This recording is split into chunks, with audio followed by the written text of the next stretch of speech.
చంద్రబాబు ప్రభుత్వం మరొకసారి అమరావతి పేరుతో ల్యాండ్ పూలింగ్ కు సిద్ధమవుతుంది. ఇప్పటికే 20,000 ఎకరాలకు సంబంధించి రెండో విడత ల్యాండ్ పూలింగ్ చేయడానికి నోటిఫికేషన్ జారీ చేసింది. మూడో విడత ల్యాండ్ పూలింగ్ ఉంటుందని కూడా ఇప్పటికే సిఆర్డీఏ మంత్రి అయినటువంటి నారాయణ కూడా స్పష్టం చేశారు. అయితే మొదటి దశ ల్యాండ్ పూలింగ్ లో భూములు తీసుకున్నటువంటి రైతులకి ఇప్పటికీ రిటర్న్ రూల్ ప్లాట్లు వాళ్ళకి పూర్తి స్థాయిలో అభివృద్ధి చేసి అందించినటువంటి పరిస్థితి. ఈ దశలో రెండో విడత ల్యాండ్ పూలింగ్ కి ఎందుకు వెళ్తుంది? ఈ రెండో విడత ల్యాండ్ పూలింగ్ లేకపోతే అమరావతి రాజధాని కాదు మున్సిపాలిటీగా మిగిలిపోతుందని ముఖ్యమంత్రి ఎందుకు వ్యాఖ్యలు చేస్తా ఉన్నారో తెలుసుకుందాం. మనతో పాటు మాజీ మంత్రి కురసాల కన్నబాబు ఉన్నారు. సార్, ఇవాళ అమరావతికి సంబంధించి ఫేజ్ 2 ల్యాండ్ పూలింగ్ కి నోటిఫికేషన్ ఇచ్చింది. ఇప్పటికే ఇది కానీ చేయకపోతే అమరావతి మున్సిపాలిటీగా మిగిలిపోద్ది, ఇది మహానగరంగా అవదు అంటూ చంద్రబాబు అంటున్నారు. ఈ కామెంట్ ఎందుకు చేస్తా ఉన్నారు అనుకుంటున్నారు? ఈ ల్యాండ్ పూలింగ్ రెండో విడత ఇప్పుడు ఎందుకు చేయాల్సి వస్తుంది అనుకుంటున్నారు? ఇది ల్యాండ్ పూలింగ్ కదండి, ల్యాండ్ ఫూలింగ్. జనాల్ని ఫోర్స్ చేసి వాళ్ళు ఏదో చాలా గొప్ప చరిత్రకారులుగా మిగిలిపోదాం అనుకునే ఆశ తప్ప ఇందులో అంటే విపరీతమైన అవినీతి చేసే ఒక గొప్ప అవకాశంగా అమరావతిని సృష్టించే ప్రయత్నం చేసి రైతుల్ని దగా చేసి నిలువున ముంచేశారు. ఇవాళ అమరావతి రైతుల్ని దగా చేసింది ఎవరు అంటే చరిత్రలో చంద్రబాబు నాయుడు గారి పేరు రాస్తారు. ఆ రోజు 33,000 ఎకరాలు ల్యాండ్ పూలింగ్లో తీసుకున్నారు మొదటి దశలో. అసలు ఇదే చాలా ఎక్కువ, అంత అవసరం లేదు అని ఇవాళ ప్రభుత్వంలో భాగస్వాములుగా ఉన్నవాళ్ళే చెప్పారు. దాంతోపాటు గవర్నమెంట్ ల్యాండ్ ఇంకొక 22,000 ఎకరాలు, ఆ 55,000 ఎకరాలతో విశ్వనగరాన్ని కడతాం, ఒలింపిక్స్ కూడా అక్కడ నిర్వహిస్తాం. అసలు ఈ నగరాన్ని చూసి మహాశిల్పులు, అంత ముందున్న గొప్ప గొప్ప చరిత్రకారులు అందరూ కూడా ఆశ్చర్యపోతారు చంద్రబాబు నాయుడు ముందు చూపుకి అని చెప్పి విపరీతమైన జాకీలేసి లేపారు. తీరా చూస్తే మొదటి దశలో అమరావతికి భూములు ఇచ్చిన రైతులకి ఇవాళ వరకు రిటర్నబుల్ ఫ్లాట్స్ ఇవ్వలే. ఇచ్చినా కూడా చెరువుల్లోని ఇంకా మారుమూల ప్రాంతాల్లోని చూపించారని చెప్తున్నారు. గత 18 నెలల కాలం తీసుకుంటే ఇంచుమించుగా 6 నెలల పాటు ఓవరాల్గా తీసుకుంటే అందులో నీరు తోడుతూనే ఉన్నారు. ఆ భూముల్లోంచి ఇంచుమించు 4 నెలల పాటు తుప్పలు కొడుతూనే ఉన్నారు. ఇవాళ అమరావతి అనే దాన్ని మళ్ళీ ఇంకొక real estate venture second phase అంటే 2.0. ఇప్పుడు కొంతమంది రియల్ ఎస్టేట్ కంపెనీస్ ఏం చేస్తాయంటే ముందు ఒక భూమిని తీసుకుని దాన్ని ఫేజ్ 1 చేస్తారు, అది అయిపోయిన తర్వాత దీంట్లో లాగేసిన తర్వాత మళ్ళీ ఇంకో ఫేజ్ 2. అలాగే ఇప్పుడు అమరావతి ఫేజ్ 2 అనాలి దీన్ని మనం. Phase 1, phase 2. ఫేజ్ 1లో మోసపోయిన రైతు మళ్ళీ ఫేజ్ 2లో మోసపోవడానికి సిద్ధపడుతున్న రైతు. ఇంతే అమరావతి. నేను అడుగుతున్న సూటిగా, ఈ రాష్ట్రానికి రాజధాని లేకుండా చేసిన చరిత్ర ఎవరిది? 2014లో రాష్ట్ర విభజన జరిగితే 2024 వరకు హైదరాబాద్లో మనం ఉండే అవకాశం ఉండి అక్కడి నుంచి పరిపాలన కొనసాగించే అవకాశం ఉండి ఈ లోపల రాజధాని నిర్మాణం చేసుకోవాలని చెప్పి ఒక ప్రణాళిక ఉన్నప్పుడు మీరు ఆ ప్రణాళికని అమలు చేయకుండా 2015 దాటిన వెంటనే హుటాహుటిన ఎందుకు పారిపోయి విజయవాడ వచ్చారు? ఇవాళకి ఏ ఆఫీస్ ఎక్కడుందో తెలీదు, ఏ అధికారి ఎక్కడ కూర్చుంటాడో తెలీదు. వారానికి 5 రోజుల పాటు పని దినాలు, 5 రోజుల పేరుకే కానీ ముందు రోజు ఉండడు, వెనకాల రోజు ఉండడు. ఇప్పటికే హైదరాబాద్ నుంచి అప్ అండ్ డౌన్ చేస్తారు అందరూ. పరిపాలన ఎలా జరుగుతుందో తెలీదు. ముఖ్యమంత్రి దగ్గర నుంచి ఉప ముఖ్యమంత్రి దగ్గర నుంచి సగం మంది మంత్రులు, ఐఏఎస్ ఐపీఎస్ అధికారులు హైదరాబాద్ నుంచి అప్ అండ్ డౌన్ చేస్తున్నారు. ఇది విశ్వనగరాన్ని కట్టబోతానంటాడు చంద్రబాబు నాయుడు. ఆల్రెడీ మొదటి ప్లానింగ్లో ఇప్పుడు మీరు విజనరీ కదా, 2047 దాకా మీరు ఏం జరగబోతుందో ఒక మీ ఊహాశక్తితో అంచనా వేస్తారు కదా. మరి 33,000 ఎకరాలు సరిపోద్దని ఆ రోజు ఎలాగనుకున్నారు? ఆ రోజు ఎందుకు ఇంకా అదనంగా ల్యాండ్ తీసుకోలేదు? మొదటి దశ ల్యాండ్కి ఎందుకు ఇది మున్సిపాలిటీ అయ్యింది? అది ఈ రోజు ఎందుకైంది, ఆ రోజు ఎందుకు అవ్వలేదు? మీ ఎన్నికల ముందు ఈ మాట ఎందుకు చెప్పలేదు? రెండో దశలో మళ్ళీ ల్యాండ్ పూలింగ్ చేస్తామని. పోనీ మీరు ఫస్ట్ అమరావతి బ్లూ ప్రింట్ తయారు చేసినప్పుడే ఇది మొదటి దశ మాత్రమే, రెండో దశకి ఇంకా ఎక్స్పాన్షన్ ఉంటుందని ఎందుకు చెప్పలేదు? మీ నవనగరాల్లో స్పోర్ట్స్ సిటీ ఉంది కదా, మళ్ళీ ఇప్పుడు ఇంకో స్పోర్ట్స్ సిటీకి ఎందుకు ల్యాండ్ ఇవ్వాలి? 1,500 ఎకరాల్లో ఎక్కడైనా సరే ఒక రైల్వే స్టేషన్ ఉందా? ఆ రోజు గన్నవరం ఎయిర్పోర్ట్ని మీరు ఇంటర్నేషనల్ ఎయిర్పోర్ట్గా, అమరావతి ఎయిర్పోర్ట్గా 35 కిలోమీటర్ల దూరంలో ఉన్న ఎయిర్పోర్ట్గా దానికి ఇన్ఫ్రాస్ట్రక్చర్ క్రియేట్ చేస్తామని కదా మీరు చూపించారు. మళ్ళీ 35 కిలోమీటర్ల దూరంలో 5,000 ఎకరాల్లో ఎందుకు ఇంటర్నేషనల్ ఎయిర్పోర్ట్ కావాలి మీకు? పోనీ మీరు నివాసం ఉంటున్న కరకట్ట రోడ్డునన్నా గత 10 ఏళ్లలో వెడల్పు చేయగలిగారా? ఆ రోడ్డునన్నా సచివాలయానికి వెళ్ళే రోడ్డును కూడా మీరు ఒక డబుల్ లైన్ రోడ్ ఎందుకు వేయలేకపోయారు? ఇప్పటికీ మనం ఎంటర్ అయ్యేటప్పుడు ఆ రోడ్డు స్టార్టింగ్లో ఆ సింగిల్ లైన్ బ్రిడ్జి, అది కూడా ఎప్పుడో పూర్వకాలంలో కట్టిన బ్రిడ్జి తప్ప ఒక బ్రిడ్జి కట్టగలిగారా? ఏమీ చేయలేదు. ఇవాళ మళ్ళీ రైతుల దగ్గర భూములు లాక్కుంటా ఉంటున్నారు. మీకు రియల్ ఎస్టేట్ అది. ఈ విషయం మేము ఇప్పుడు కాదు, ఎప్పటి నుంచో చెప్తున్నాం. జగన్మోహన్ రెడ్డి గారు నిజాయితీగా ముఖ్యమంత్రిగా ఉండగానే ఇది సాధ్యమయ్యే పని కాదు, ఈ 33,000 ప్లస్ 20,000, 52,000, 55,000 ఎకరాలు డెవలప్ చేయడానికి మీరు వేసిన అంచనాల ప్రకారమే 1,00,000 కోట్ల పైగా కావాలి, అంత డబ్బు పెట్టే పరిస్థితిలో మన రాష్ట్రం లేదు అని ఆ రోజే చెప్పారు. విశాఖపట్నం మాత్రమే ఆర్థిక రాజధానిగా అభివృద్ధి చేయగలుగుతాం, దీన్ని శాసన రాజధానిగా ఉంచుదాం, న్యాయ రాజధానిగా కర్నూలు పెడదామని ఒక లైన్ తీసుకున్నారు. ఇవాళ మళ్ళీ మీరు ఏం చెప్తున్నారు? విశాఖపట్నమే ఫ్యూచర్ అని చెప్తున్నారు కదా ఈ రాష్ట్రానికి. అంటే అమరావతికి ఫ్యూచర్ లేదని మీరే కదా చెప్తున్నారు, మీ ప్రభుత్వమే చెప్తుంది. మీరు ఒక్క సమ్మిట్ అమరావతిలో పెట్టగలిగారా? పోనీ 99 పైసలకు మీరు అక్కడ భూములు ఇస్తున్నారు కదా విశాఖపట్నంలో, ఇక్కడ మీరు 99 పైసలకు ఇస్తానంటే కూడా ఎవడో రావట్లేదా? అమరావతిలో ఎందుకు ఇవ్వట్లేదు భూములు? అక్కడ ఏముందని? అక్కడ కన్స్ట్రక్షన్ కాస్ట్ ఎంత? ఆ రోజు శివరామకృష్ణన్ కమిటీ నివేదిక ఏం చెప్పింది? మీరు ఎక్కడన్నా పెట్టండి కానీ ఈ ప్రాంతం అయితే సూటబుల్ కాదని చెప్పింది కదా. శివరామకృష్ణన్ కమిటీ నివేదికలు ఏం చెప్పారు? డైవర్సిఫికేషన్ ఉండాలి అడ్మినిస్ట్రేషను, అది లేకపోతే మళ్ళీ మీకు పాత కథ పునరావృతం అవుతుందని చెప్పారు కదా. యానిమల్ హస్బెండరీ ఉంటే ఒంగోలులో పెట్టండి, మీ దేవాదాయ శాఖను తీసుకొచ్చి తిరుపతిలో పెట్టండి అని ఒక అడ్వైజ్ ఇచ్చారు కదా. మీరెందుకు అవన్నీ పక్కన పడేసి నారాయణ గారి నేతృత్వంలో ఒక కమిటీ వేసి కథ నడిపించారు?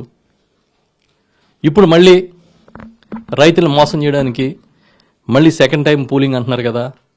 ఓకే, మూడోసారి కూడా పూలింగ్ ఉండదని మీరు చెప్పగలుగుతారా? ఇదే అమరావతికి ఇంక ఇది సరిపోద్ది ల్యాండ్, దీంతో మేము విశ్వనగరాన్ని కడతాం, మేము ఒక అద్భుతమైన రోమన్స్ కట్టినట్టుగా ఒక గొప్ప మహానగరాన్ని తీర్చిదిద్దుతామని ఏమైనా చెప్పగలుగుతారా? లేకపోతే కులీ కుతుబ్ షా కట్టినట్టుగా హైదరాబాద్ లాగా చంద్రబాబు నాయుడు గారు దీన్ని తీర్చిదిద్దుతారని చెప్పగలుగుతారా? ఇంకా ఉండదు, ఇది లాస్ట్, ఇక దాటి 1 ఎకరం కూడా రాజధానికి అవసరం లేదని నేను చెప్పగలుగుతారా మీరు? మీకు ఆ రోజు ప్రణాళికలకి ఇవ్వడానికి, మీరు డిజైన్లు ఇవ్వడానికి కోట్ల రూపాయల ప్రజాధనాన్ని చేశారు కదా.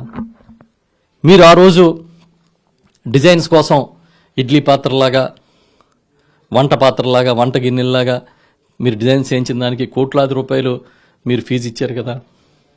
ఇప్పుడు అవన్నీ ఉన్నాయా? అవన్నీ వాడుతున్నారా? 18 నెలల కాలం గడిచింది మళ్ళీ అధికారంలోకి వచ్చి. మీరేం చేయగలుగుతున్నారు?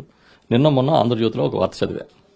వాళ్ళు ఏం రాశారంటే, దీన్ని గెజిట్ నోటిఫికేషన్ పార్లమెంట్లో పాస్ చేయబోతున్నారు, చట్టబద్ధత చేస్తున్నారు, ఇంకా జగన్ వచ్చినా కూడా అమరావతిని మార్చలేరు అని ఆ వార్త సారాంశం. అంటే జగన్ వస్తాడని మీరు నమ్ముతున్నారు కదా, మీరు ముందు జాగ్రత్తలు తీసుకుంటున్నారు కదా మీ రియల్ ఎస్టేట్ కోసం. జనం కోసం ఆలోచించే నాయకుడు జగన్మోహన్ రెడ్డి గారు. అందుకే ఉన్నట్టు పుండ బద్దలు కొట్టి నష్టం పొలిటికల్గా జరుగుతుందని ఎవరన్నా చెప్పినప్పటికీ ఇదే నిజం, ఇదే నిజాయితీ అని చెప్పి ముందుకెళ్ళాడు అమరావతి విషయంలో. ఆయన ఒక కరకట్ట రోడ్డే వేసుకోలేని వాళ్ళు మీరు. ఇవాళ ముంపుని ఎలా మళ్లించాలో మీకే తెలియదు.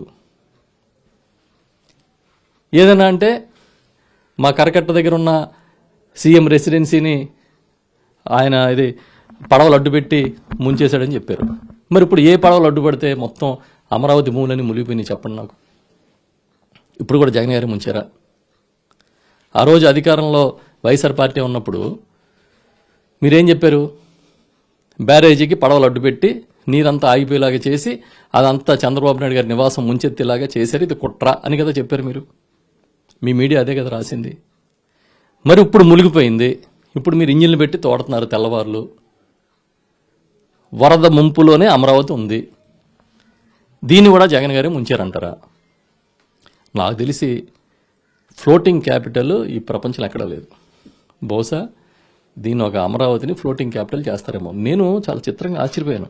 ఆ రోజుల్లో జేఏసీ నాయకులుగా ఉండి జగన్మోహన్ రెడ్డి గారి మీద విరుచుకుపడ్డవాళ్ళు, అసలు ఇదేదో ఒక అభివృద్ధి నిరోధకుడిగా జగన్మోహన్ రెడ్డి గారిని చిత్రీకరించిన వాళ్ళు ఇవాళ మాట్లాడుతున్న వీడియోస్ సోషల్ మీడియాలో చూస్తే వాళ్ళకి కనువిప్పు కలిగింది. చంద్రబాబు నాయుడు గారి నిజస్వరూపం, అమరావతి వెనకాల ఉన్న అసలు కథని వాళ్ళు అర్థం చేసుకుంటున్నారనేది మాకు తెలుస్తుంది. ఎంత దుర్మార్గమా! 10 ఏళ్ళు అయింది రాష్ట్రం విడిపోయి, 12 ఏళ్ళు అవుతుంది. ఇవాళ వరకు రాజధాని ఏదంటే చెప్పుకునే పరిస్థితి లేదు. ఇవాళ వరకు మీరు కనీసం దానికి ఒక చట్టబద్ధత కల్పించలేదు. నేను అడుగుతున్నా, ఇవాళ 2014 విభజన చట్టంలో చాలా విషయాలు పొందుపరిచారు. ఇవాళ మీ మీద ఆధారపడి, తెలుగుదేశం పార్టీ మీద ఆధారపడి ఇవాళ కేంద్రంలో ప్రభుత్వం ఉంది. మీరెందుకు ఆ విభజన చట్టాల్లో అంశాలని అమలు చేయట్లేదు? ఓకే, ఆ రోజు మీరు మాకు ప్రత్యేక హోదా అక్కర్లేదు, ప్యాకేజీ కావాలని తీసుకున్నారు కదా, పోనీ ఆ ప్యాకేజీ అయినా వచ్చిందా? ఒకవేళ వస్తే మీరేమన్నా చెప్పకుండా, ప్రజలకు చెప్పకుండా దాచారా? ఎంతకాలం మీరు మోసం చేస్తారు? ఎవడు అడిగితే వాడి మీద కేసులు పెట్టడానికి, పోలీసులు జులుం ప్రదర్శించడానికి, చివరికి ఐఏఎస్ని ఐపీఎస్ని కూడా మీరు విడిచిపెట్టకుండా హింసకు గురి చేసే కార్యక్రమం, కేసులు పెట్టే కార్యక్రమం. నిన్న చూస్తే ఆ ఇండిగో వ్యవహారంలో జాకీలేసి లేకపోతే మిస్ఫైర్ అయింది. పొద్దున్న లేచి చూస్తే 5 ఏళ్లలో 7 లక్షల కోట్లు ఈ రాష్ట్రానికి ఆదాయం జగన్ గారి వల్ల పోయిందని చంద్రబాబు నాయుడు గారు మాట్లాడినట్టుగా మీడియాలో చూస్తా ఉన్నాం. అమరావతి మీద ఇప్పటికైనా మీరు ఒక వైట్ పేపర్ అనౌన్స్ చేయండి. మీ ప్లాన్ ఏంటో చెప్పండి. ఈసారి రెండోసారి పూలింగ్ తర్వాత ఇంకొక ఎకరం కూడా తీసుకోమని మీకు అనౌన్స్ చేయండి దమ్ముంటే. వాళ్ళు తీసుకున్న భూమిని ఏమేం చేయబోతున్నారో చెప్పండి. అసలు విజయవాడ లాంటి ఆ ప్రాంతానికి 2 ఎయిర్పోర్ట్లు అవసరం అనేది గట్టిగా మీరు వాదించండి మాతో. ఇప్పుడు విశాఖపట్నం ఉంటే అది నేవీ ఎయిర్పోర్ట్, అది రక్షణకి సంబంధించింది, రక్షణ రంగానికి సంబంధించింది. అందుకే ఇవాళ భోగాపురం ఎయిర్పోర్టు తయారు చేస్తున్నారు. మరి విశాఖపట్నం, విజయవాడలో 2 ఎయిర్పోర్ట్లు దేనికి? దేశం మొత్తం మీద అతిపెద్ద రైల్వే స్టేషన్లో విజయవాడ రైల్వే స్టేషన్ రెండోదని కదా మీరు చెప్పారు. అంత పెద్ద రైల్వే స్టేషన్ ఉంటే మళ్ళీ ఇప్పుడు ఇంకొక అంతకన్నా పెద్ద రైల్వే స్టేషన్ 1500 ఎకరాల్లో కట్టాల్సిన ఆవశ్యకత ఏమొచ్చింది? చెప్పండి, మీరే చెప్పండి. దీన్ని మీరు ఎలా జస్టిఫై చేసుకుందాం అనుకుంటున్నారు? అమరావతి రైతుల్ని ఇవాళ నిలువున ముంచేస్తున్నారు మీరు. జగన్మోహన్ రెడ్డి గారిని వాళ్ళకి ఒక బూచిలాగా చూపించారు. ఆయన మళ్ళీ అధికారంలోకి వస్తే మీరు నష్టపోతారని. ఇవాళ ఎవరు అధికారంలోకి వస్తే అమరావతి రైతులు నష్టపోయారో చూసుకోండి. వాళ్ళే కాదు, వీళ్ళని నమ్మి ఎక్కడెక్కడో ఆస్తులు అమ్ముకొచ్చి అమరావతి ఏరియాలో భూములు కొనుక్కున్న చాలామంది పాపం పెద్దలు ఇవాళ నష్టపోయే పరిస్థితిలో ఉన్నామని చాలా బాధపడుతూ ఉన్నారు. జగన్ గారు అమరావతి అంటే అందరిదే అనిపించుకోవాలని పేదలకు ఇళ్ల స్థలాలు ఇస్తే దాన్ని రద్దు చేసిన ప్రభుత్వం ఇది. మీరు సమీకృత అభివృద్ధి ఇలాంటి ఇలాంటి మాటలన్నీ మాట్లాడుతున్నారు. మీ విజన్ అనేది మీకు లేదు, ఎప్పుడు లేదు. అమరావతికి సంబంధించి ఇప్పటికైనా సరే మీరు క్లారిటీ ఇవ్వండి. వాళ్ళు రైతులకు ఇచ్చిన భూములు, వాళ్ళకి ఇచ్చిన ప్లాట్స్ వాళ్ళు వెళ్ళి చూసుకుంటే ఎంత బాధపడుతున్నారు అనేది మాకు తెలిసిన వాళ్ళు చెప్తున్నారు. అక్కడక్కడ ఆ భూమి ఎక్కడుందో వాళ్ళకే తెలీదు. చెరువుల్లోని, ఆ మారుమూల ప్రాంతాల్లోని ప్లాట్లను ఇచ్చి విలువైన భూములు లాగేసుకుని, ఆ ప్రపంచ బ్యాంక్ ఏమో లోన్ ఇవ్వడానికి ముందుకు వచ్చింది. వాళ్ళ షరతులు ఒక పక్కన, ఆ ఏడీబీ షరతులు ఒక పక్కన, వీటి కోసం మసిపూసి మారేడుగా చేసే కార్యక్రమం ఇంకో పక్కన. సెల్ఫ్ ఫైనాన్స్ అన్నారు, ఇది సెల్ఫ్ డబ్బా అయిపోయింది. చివరికి అమరావతి ఇవాళ అసలు ఏమవుతుందో ప్రజలు ఎవరికి తెలియని పరిస్థితి. కేవలం మీ సొంత పత్రికల్లో, మీ సొంత ఛానల్స్లో దాన్ని ఎలివేషన్ ఇచ్చుకోవడం తప్ప ఇవాళ వరకు అమరావతి రైతులకి మేలు చేసింది ఎక్కడో చెప్పండి మీరు. ఎక్కడ మేలు చేశారు చెప్పండి. మీరైనా ఎవడైనా సరే ఈ రాష్ట్రానికి అతిపెద్ద నగరం, అన్ని హంగులో ఉన్న నగరం, ప్రజలు ఆమోదం పొందిన నగరం విశాఖపట్నం. మీరు గూగుల్ వచ్చినా, అదానీ వచ్చినా, ఇంకొక అమెరికా కంపెనీ వచ్చినా ఈ రెండు చూపించండి, విశాఖపట్నాన్ని అమరావతిని, దేన్ని ఎన్నుకుంటారో చూద్దాం. ఇదేంటంటే ఇంకా చాలా ఉంది, బిగినింగ్ కదా, మేము కూడా స్టడీ చేస్తాం. ఖచ్చితంగా అమరావతి పేరుతో రెండో విడత ల్యాండ్ పూలింగ్ సిద్ధపడడం అనేది ఇది ముమ్మాటికి చంద్రబాబు ఈ రాష్ట్ర ప్రజలను, ముఖ్యంగా అమరావతి ప్రాంత రైతులను కూడా మోసగించడానికి నిదర్శనం అని చెప్తున్నా. మొదటి నుండి వైఎస్ జగన్మోహన్ రెడ్డి ఏమైతే చెప్పారో, చంద్రబాబే అమరావతి రైతుల్ని మోసం చేస్తున్నారు, ఆంధ్రప్రదేశ్ ప్రజల్ని మోసం చేస్తున్నారని చెప్తా ఉన్నారు. ఈ రోజు రెండో విడత ల్యాండ్ పూలింగ్ పేరుతో అదే నిజమని రుజువైందని చెప్తా ఉన్నారు. అమరావతిని ఒక ఫ్లోటింగ్ క్యాపిటల్ గా మార్చి చంద్రబాబు గారు అసలు విజనే లేదు, విజన్ ఉంటే గతంలో ఎప్పుడూ చెప్పనటువంటి రెండో విడత ల్యాండ్ పూలింగ్ ఇప్పుడెందుకు చేపడతా ఉన్నారు, అసలు భవిష్యత్తులో మళ్ళీ ల్యాండ్ పూలింగ్ చేయరు అని గ్యారంటీ ఉందా, ప్రభుత్వం సమాధానం చెప్పాలని కనవ ప్రశ్నిస్తా ఉన్నారు. వీడియో సాయితో సతీష్, సాక్షి టీవీ, కాకినాడ.